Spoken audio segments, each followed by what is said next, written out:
Acts, chapter 28. Once safely on shore, we found out that the island was called Malta.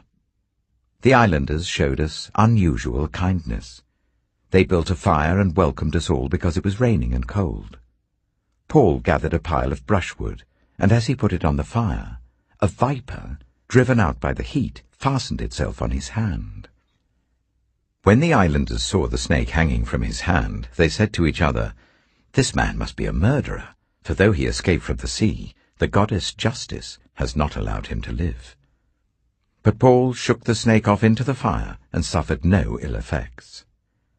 The people expected him to swell up or suddenly fall dead.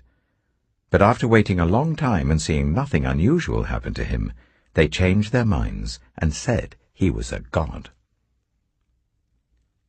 There was an estate nearby that belonged to Publius, the chief official of the island. He welcomed us to his home and showed us generous hospitality for 3 days. His father was ill in bed, suffering from fever and dysentery. Paul went in to see him, and after prayer placed his hands on him and healed him.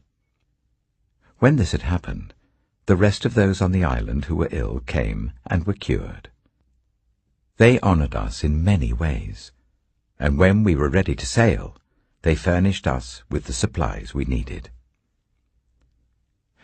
After 3 months we put out to sea in a ship that had wintered in the island. It was an Alexandrian ship, with the figurehead of the twin gods Castor and Pollux. We put in at Syracuse and stayed there 3 days. From there we set sail and arrived at Rhegium. The next day the south wind came up, and on the following day we reached Puteoli. There we found some brothers and sisters who invited us to spend a week with them, and so we came to Rome. The brothers and sisters there had heard that we were coming, and they travelled as far as the Forum of Appius and the 3 Taverns to meet us. At the sight of these people, Paul thanked God and was encouraged. When we got to Rome, Paul was allowed to live by himself, with a soldier to guard him. 3 days later he called together the local Jewish leaders.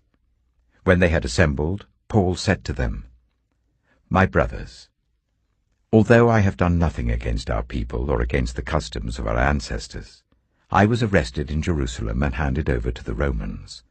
They examined me and wanted to release me, because I was not guilty of any crime deserving death. The Jews objected, so I was compelled to make an appeal to Caesar. I certainly did not intend to bring